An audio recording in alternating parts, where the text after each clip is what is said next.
Yes, good afternoon all. Am I audible? Yes, sir. Am I audible? Yeah. Good afternoon.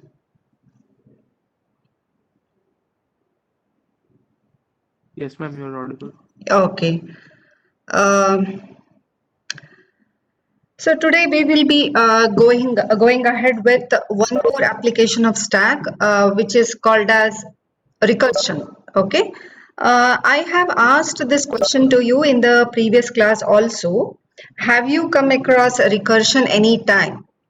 Okay, and among around 55 members, say around only 15 members had told me yes. Okay, today I'll be going through in detail how this recursion is useful, or when I should go for recursion, when I should not go for recursion, and how stack is useful, why I call recursion as an application of stack. Okay, all these things we will be going ahead with the discussion, and I'll be solving one or two examples on recursion by tomorrow's class. Okay. Today we will be talking about the introduction to this recursion, why it is useful and how it has to be done. Okay. Say let us go ahead with the introduction part of recursion. Okay. Whether the screen is visible? Yes, ma'am. Yeah, thank you. And the font size is okay? Yes, ma'am. Okay. So, I'll talk about recursion, but before that, let me just talk about a simple example.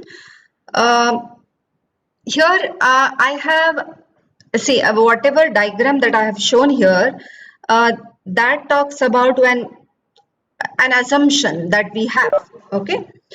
So what we will do is, I have with me a bigger box available. In that bigger box, there are multiple sub boxes, and the sub boxes are arranged in such a manner that there may be a bit smaller box. In that, there is much smaller box contained in it. So there may be a pile of such boxes available. Okay, box inside a box, box inside the box. In one of those boxes, there is a key that is required for opening the door. Okay.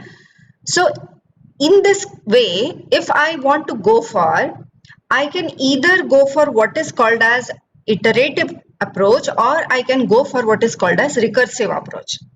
Before I go into the explanation of these, let us be very clear with what is this iterative approach and what is this recursive approach.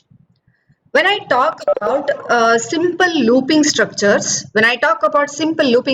like for loop, while loop, do while loop, whatever we have used till now, multiple times the same things are iterated, reiterate the things or redo the things. Okay, when I say redo the things, it is in technical terms, I call it as iterative. I repeat the same thing again and again. I repeat the same thing again and again. This repetition, this kind of repetition, it is called as iterative algorithms. Okay, and the algorithms, the programs can be written. Some programs can be written either by using iterative approach or by using recursive approach.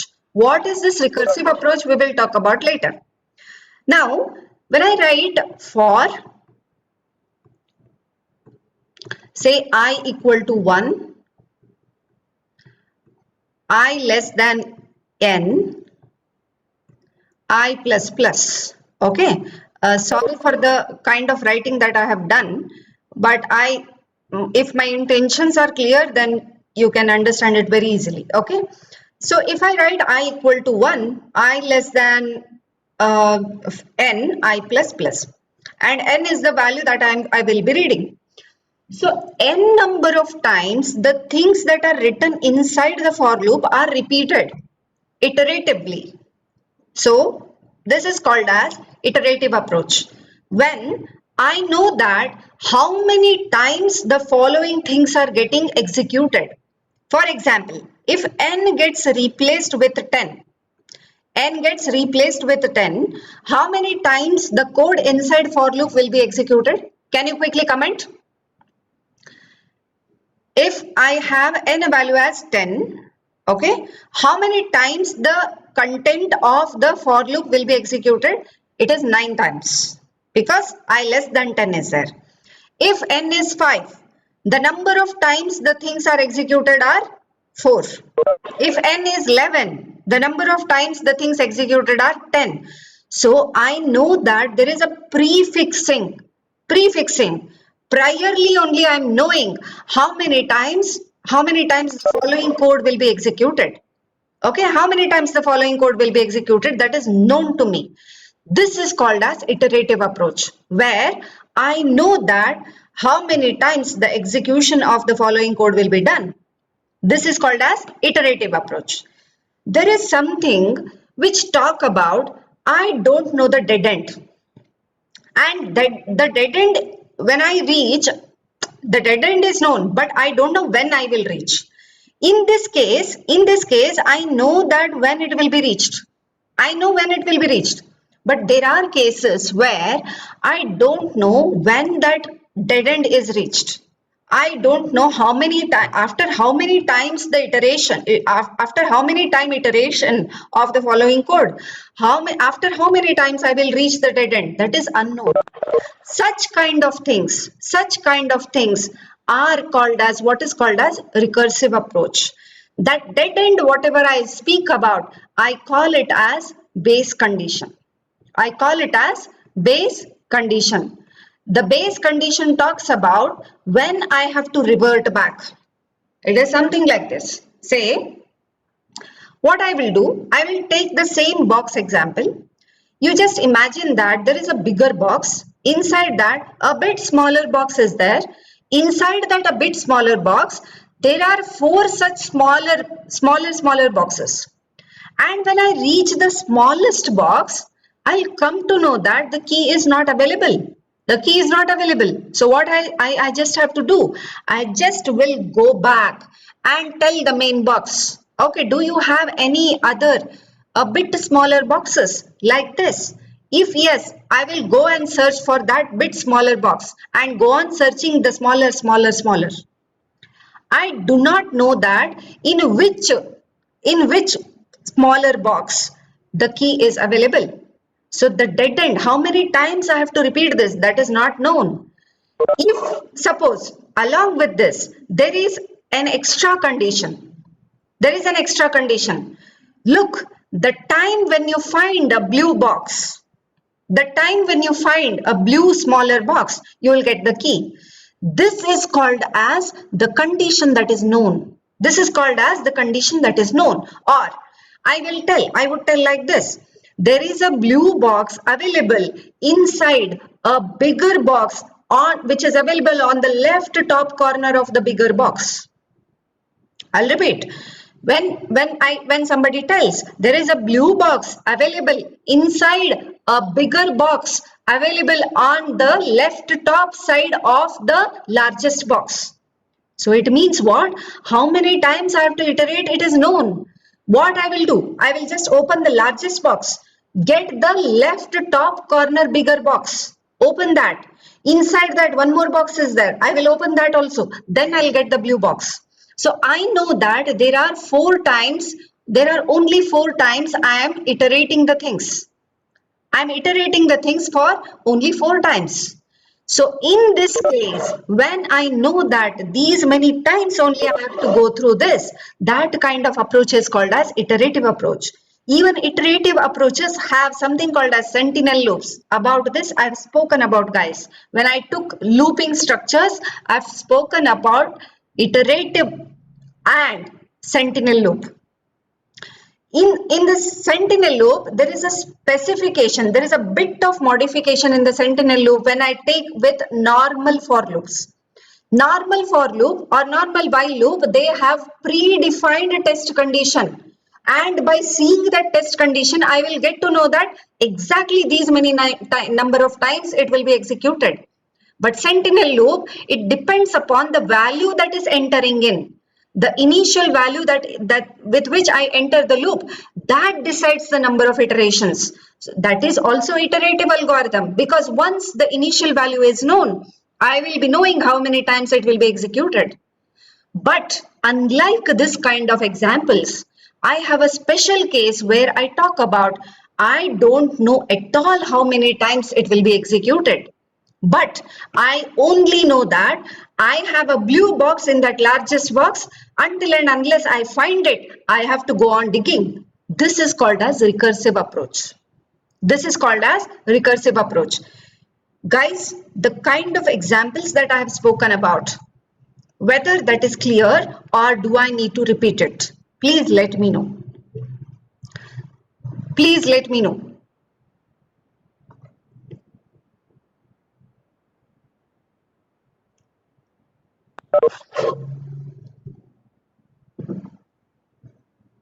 Yes, I'm waiting for your answers. Let me know.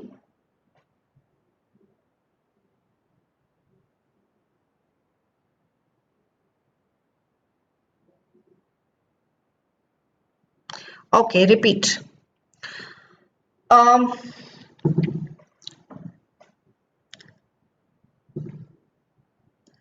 okay, there is one question. Is having unknown variable as limit in loop different from recursion? Okay, Praveen, I have an example written over here. N is unknown variable until and unless user inputs it. Once the user has inputted the value, once that the value is known, I will know that these many number of times only it will be executed. But what about recursion? Based on the value that is available, the order of calling of the function may increase or may decrease.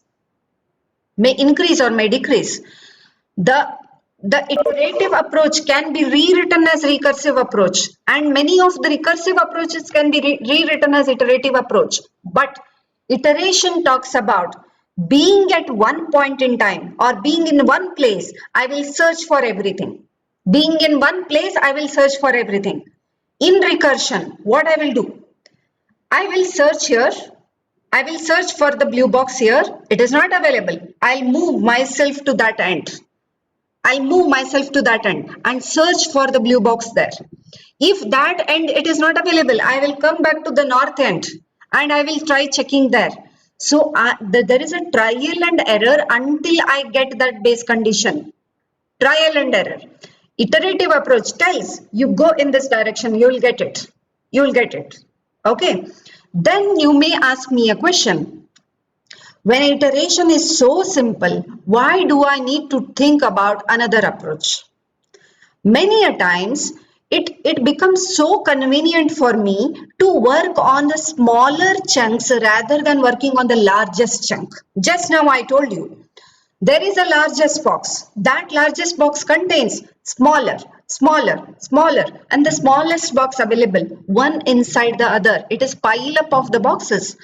To search for the key, I have to search for the smallest blue box. Okay, in this case, I have to go for recursive approach. Can't you think that every time you are repeating the same task, open the box, open the lid, check whether the key is there. Again, if you find one more box, open that, open the lid, check for the key. This gets repeated 100 times or 200 times until you meet that base condition. So, see, I think this illustration, whatever I have talked about, it actually directly does not mean what I write in the program manner. Okay, I'll show you one more diagram which helps you to understand this. Okay, just have a look at this. One more thing before I continue. See, box is a type. Box is a type. And when I open the lid of that largest box, I'll get a smaller box. That is also of type box with the same properties. So again, I will call the same function of opening the lid, then check. And when you're checking, if you find one more box, open the lid, check. the same functionality is repeated on the same category. So recursively, you are doing the same function on different set of data. You are trying to do the same functionality or apply the same functionality on different set of data, not the same set of data. Okay, this can be better explained by this diagram. Say there is a random function available, any random function. I am not very specific about the kind of the function that I am talking about. When any random function on a value of n, capital N, is called, this random function, I call it as f of n. Okay, and when I have this f of n available, this f of n calls a function, calls a function, the same function f on the value n minus 1. N minus 1, still it is a bigger one. So what I will do? I will think of calling on smaller value. So this again calls on f of n minus 2 until I reach a base condition. Until I reach a base condition. Okay. So this is called as recursion when function calling itself. What is a recursion? Recursion is a concept which talks about a function calling itself every time until the base condition is met. If the base condition is not known, don't dare to use what is called as recursion anywhere. Okay, I will come back to this diagram again. Let me go to the next example. Okay, this diagram explains you how the recursion is called in a C program. Okay, look at this. There is a main function which has called a function factorial of 4. Which has called a function factorial of 4. So whenever a function is called, mains related local variables, mains related computed values, all those things are pushed onto the stack. This is where the stack is useful. All these things, all the related main, the things related to main, all those things, they come under one context. I think when I talked about context switching, I have mentioned this before. Okay, but anyways, I'll be repeating that in this. See, main has its own related data, its own local variables, its own locally computed data. All those things before switching to the function factorial. Factorial is a different function, main is a different function. Before switching itself from main to the factorial, main has to save its context. Main has to save its context before it can call somebody else. So when you are calling somebody else, this context has to be stored somewhere. This storing, whenever you want to store the context of a function, who will come into picture? The one which is helpful for you is the stack. Stack tries to tell you, okay, you have these much of data. You give it to me, I will store it in my stack. Whenever you want, you can pop it out from me. Okay, right now you just imagine that main has called a factorial of 4. In fact, when it has called a factorial of 4, main would have declared a variable f and read the value of n. Okay, n is now taken as 4.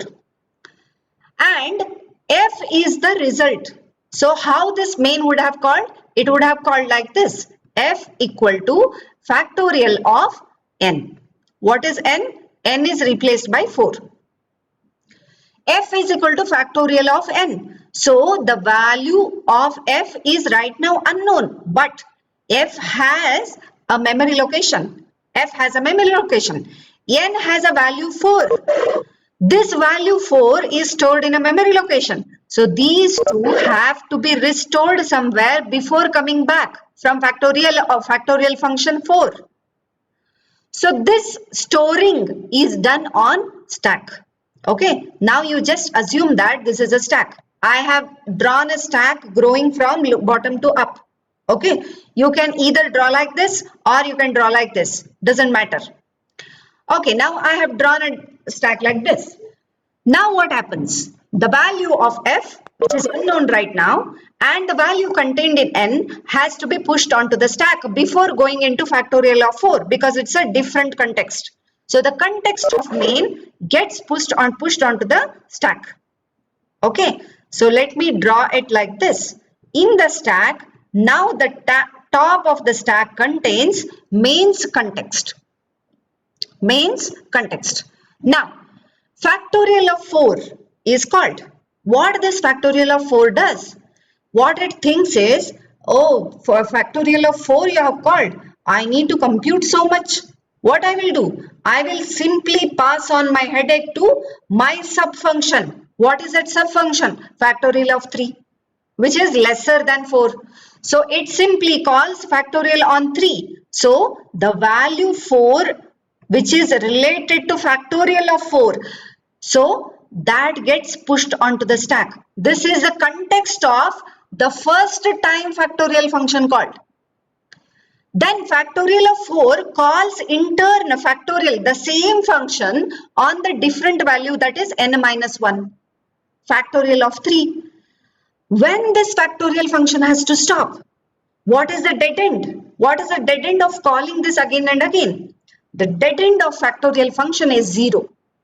When the value of n reaches 0, beyond 0, negative value on a factorial will never work.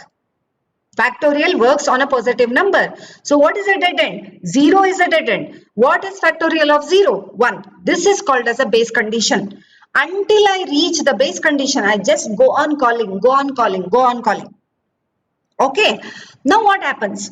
Factorial of 3, that context gets pushed onto the stack and it simply calls factorial on 2. Doesn't do anything.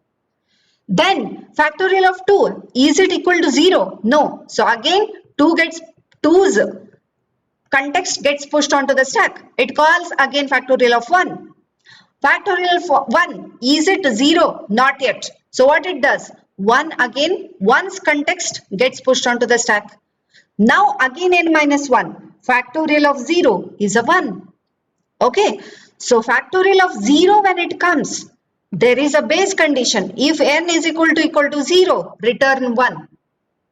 So where it has to return? Who is the function who is calling factorial of 0? Quickly tell me guys. Who has called the factorial of 4? You can chat. Who has called factorial of 4? Main. Main has called factorial of 4. Correct? Who has called factorial of 3?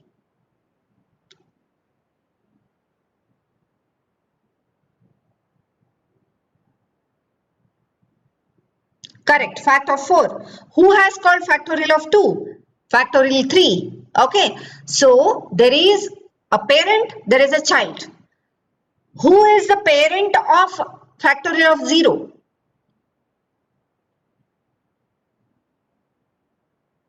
F1. Correct.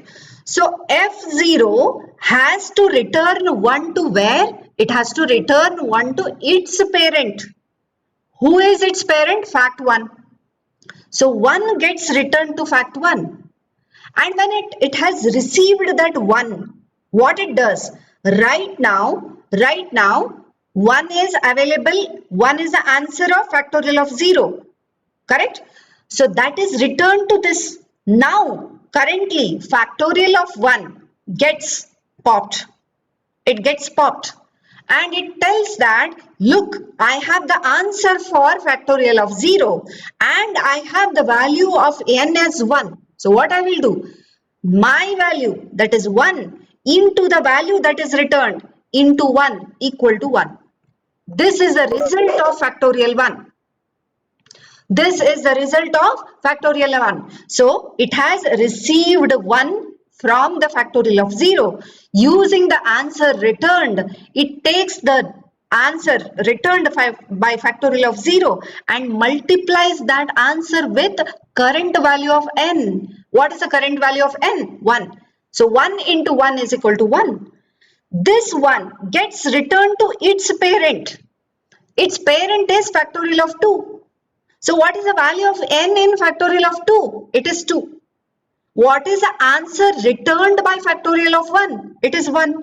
So the same thing gets repeated. What is that? The value of n 2 into the answer that is returned.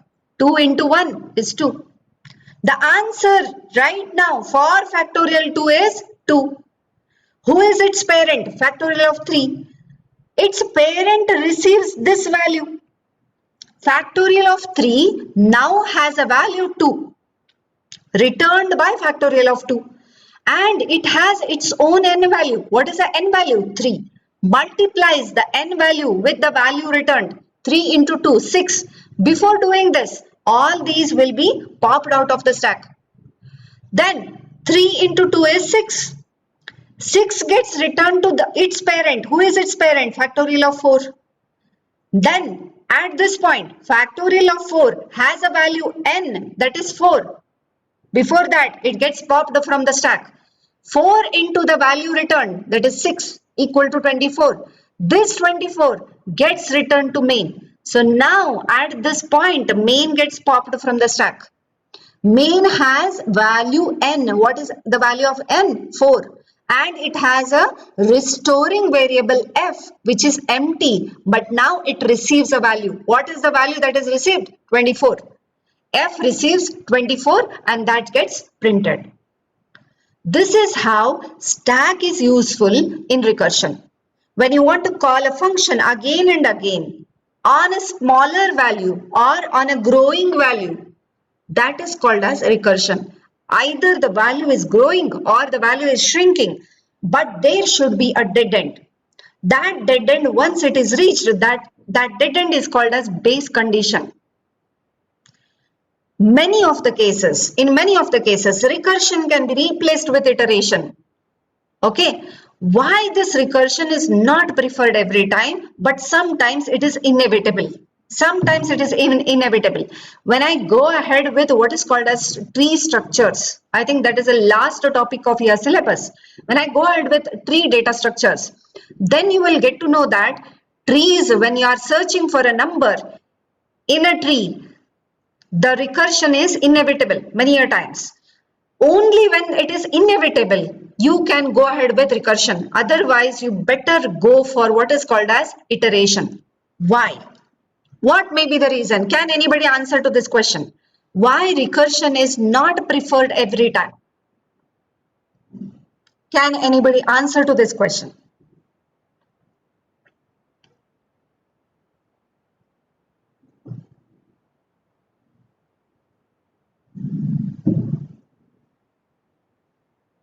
Yes, I am waiting for your answer.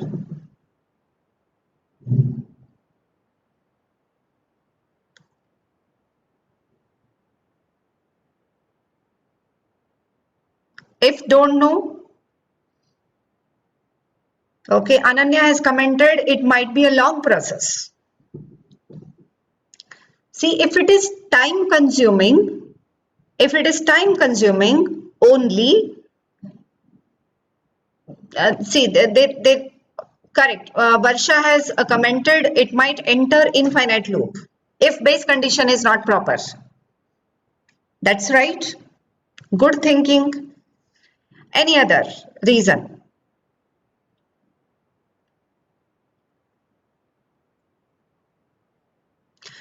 Don't you think that it is a complex procedure? It's a complex procedure. Look at this. Every time the whole of the context, it is not one value. The whole of the context of the current context of the function has to be pushed onto the stack. And it has to tell the stack, look, Baba, you just preserve all my data properly so that I can come back and get the relevant data from you. It becomes so tedious job. You have to push everything onto the stack. And this has to be repeated n number of times. Pushing, popping, context switching becomes so much inconvenient. And it becomes so much loaded. Memory also gets loaded like anything. You just imagine there are 100 recursive calls. 100 times there has to be push pop, push pop. It means 200 times the stack is visited. 100 times pushing, 100 times popping. Look at the kind of complexity that is involved in context switching. This is a major drawback of recursion, but sometimes it becomes so much inevitable that you have to go for what is called as recursion. Only in such cases it is preferred to go for recursion, otherwise go for what is called as iteration. Okay. Guys, in the Google Classroom, I will be updating the difference between recursion and iteration very thoroughly. I think I have explained it in a very neat manner, but anyways, in the written format, I'll be giving it in your Google Classroom. Okay. And stack related other programs I have already updated in the Google Classroom. You can just check it out. There is a question. We can call the same n times using loop, but that time it is not necessary that we will get our required result. But in recursion, it is bound to get final result. Praveen, you are right, but it is not right all the time. That this is what I am talking about. Recursion is preferred only when it is required. It is inevitable. Only in that case you can go for recursion. Otherwise, just try to avoid it. Look at the kind of load that is or burden that is available on the compiler. Load, push it onto the stack, take it out of the stack. It is so much difficult to have more number of context switches than rather than time consuming memories. All those things are not so important. Context switching is a bigger task, which is a big headache. Okay. So for that reason, recursion is not preferred always.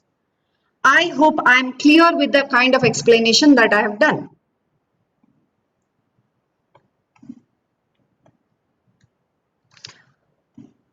Okay, now what we will do is, I will just go back to the program writing and let us go for comparing a factorial recursive function and a factorial iterative function. Okay, finding factorial of a number. If you want to have a simple program to find the factorial of a number, what is the way in which you can find the factorial of a number? Can anybody comment?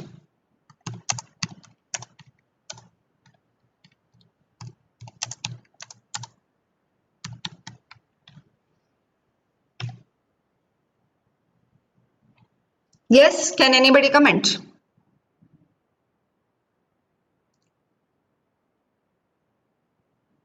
How do you find the factorial of a number?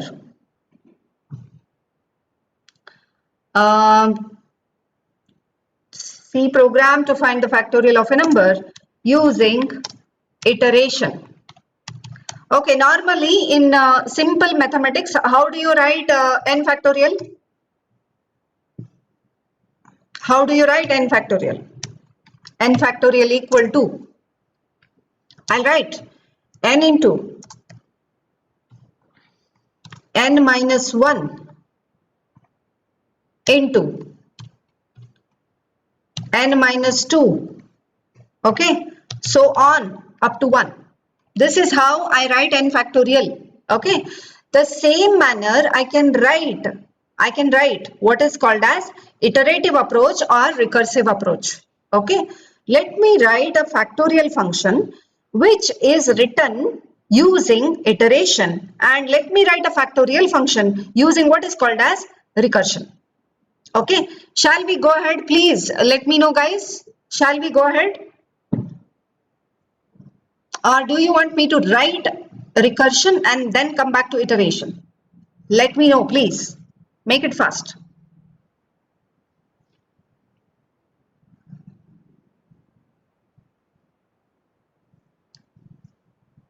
First recursion. Okay. Yes, boss, whatever you have told, I'll follow that. So I will go for what is called as recursion first, then the iteration. Okay. Fine.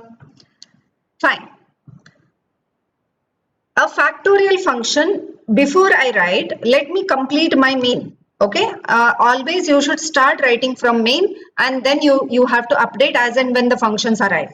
So let me write local declaration. What do I require? I require a value of n and I require the value f. Okay. N is the input, f is the output.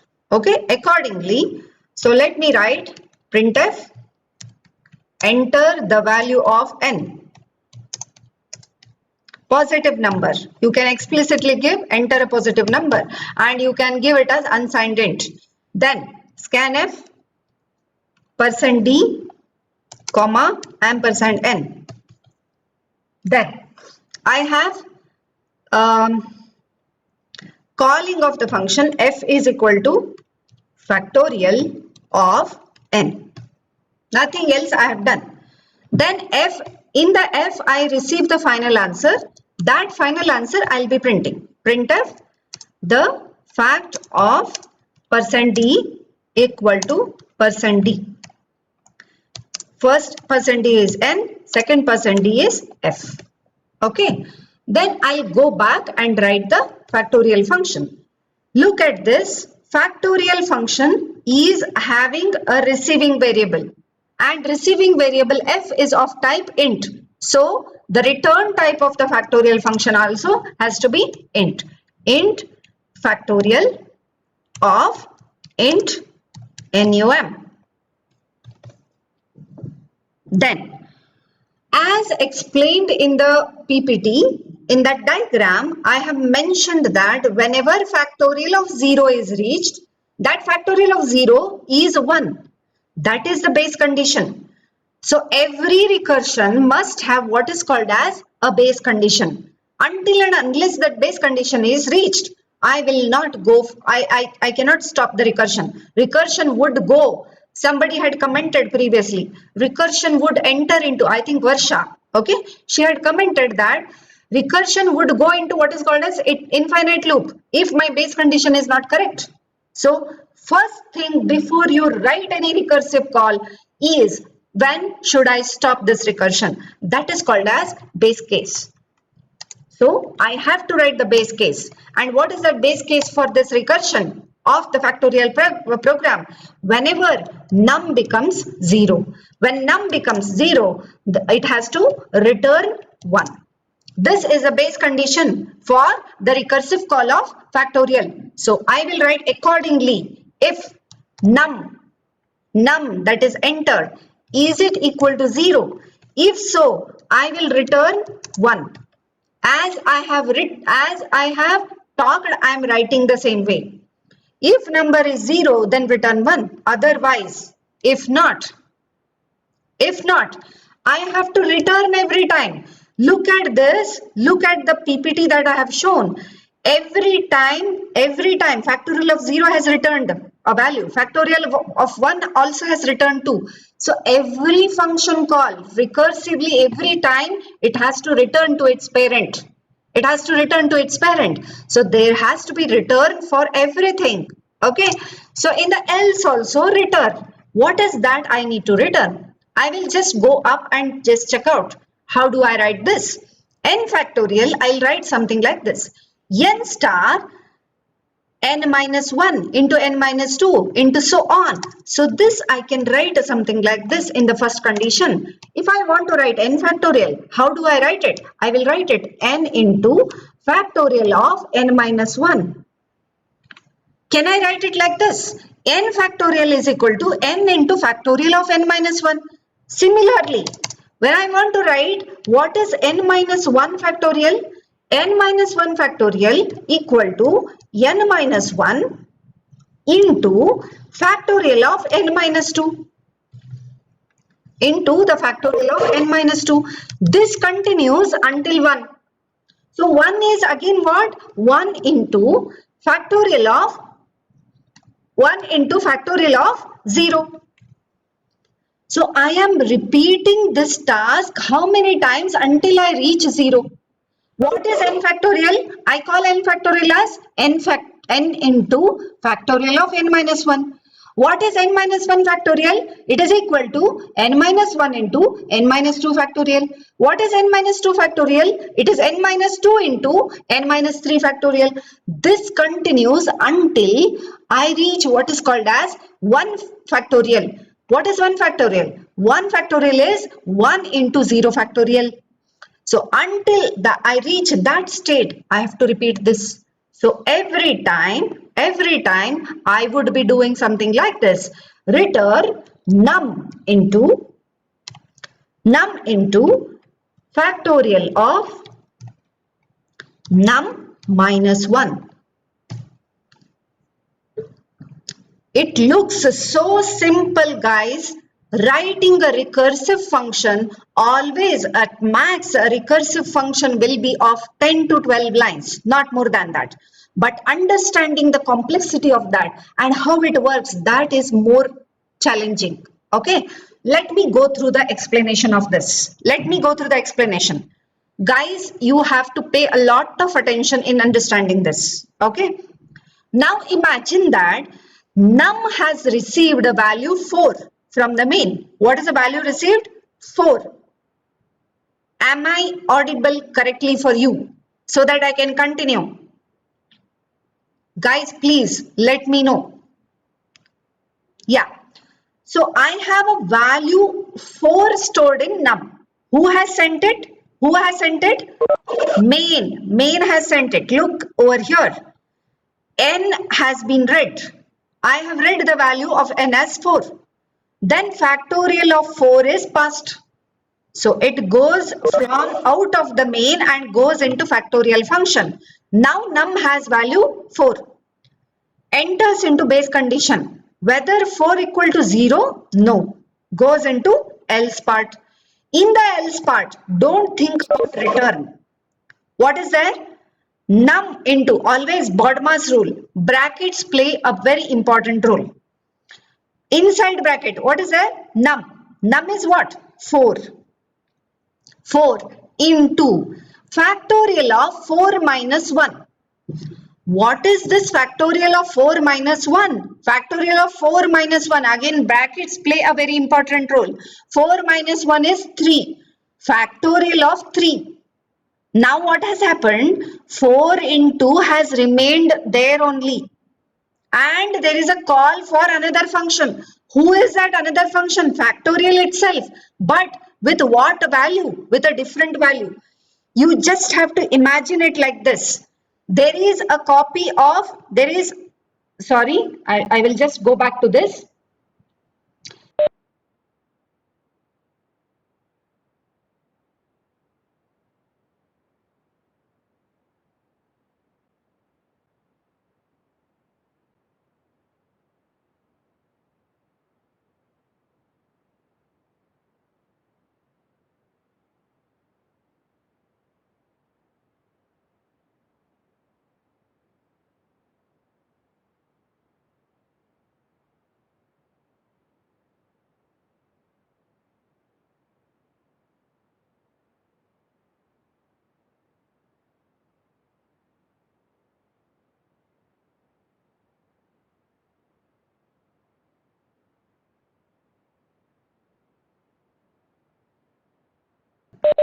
Okay. Yeah. Now it is audible. Now it is audible. I hope so. Yeah. Now, this is a main. Main has called factorial function. That factorial function has done something like this. 4 into factorial of 3. This factorial of 3 would actually call one more time another function. And that another function is what? Factorial of 3. Afresh it is. This is a main. It is in different context or different memory location. 4 into factorial of 3. This function call, it has been done in some other memory location. There is a function call again. This is done in another memory location. It is actually copy of the same thing and they are independently available. But it cannot reach this before completing this. There is a dependency. It is called as dependent flow of function calls. So it continues until the last box. Then factorial of 3 calls 3 into factorial of 2. So this contains 3 into factorial of 2. So let me write 3 into factorial of 2. Again, there is a call for factorial of 2. Factorial of 2 would do 2 into factorial of 1. And factorial of 1 will do 1 into factorial of 0. When it reaches factorial of 0, what is factorial of 0? 0, it returns 1. So where it will come back? It will come back to the previous box. What previous box contains? 1 into factorial of 0. 1 into is still remaining. When factorial of 0 returns 1, that factorial of 0 gets replaced with 1. So 1 into 1, it is 1. That returns to where? Factorial of 2, this part. So still it is 2 into factorial of 1. Factorial of 1 gets replaced with a value 1. And 2 into 1 results into 2. That gets replaced, that gets returned. And who receives? Factorial of 2 receives it. What value? 2. Now 3 into is still available there. 3 into 2, 6. It comes back. Over here, 4 into is still there. What it receives is 6. 4 into 6, 24. This is how the things are carried on. Any doubt at this point? Please let me know. I think I'm left out with only 2 minutes of time. Any doubt? Please let me know. No doubt. I think it is clear for you. You can draw it in a piece of paper and just show that context switching. Only then you will understand that. Every time the function is called, this num will be a different value. What is that? Num minus 1. Because every time new copy of the factorial function is called. This is what is recursion. This is what is recursion. But if you don't have the specified base condition properly, you just imagine this is not there. Does the recursion stop at any time? It will never stop. It will never stop. This is why the base condition is so important in the recursion. I hope it is clear for you.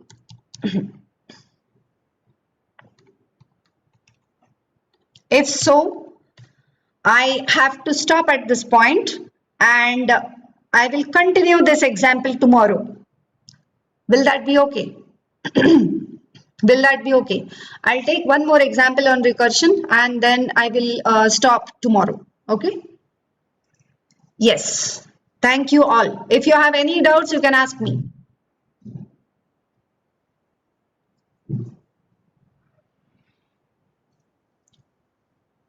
No doubts? So shall we end the session?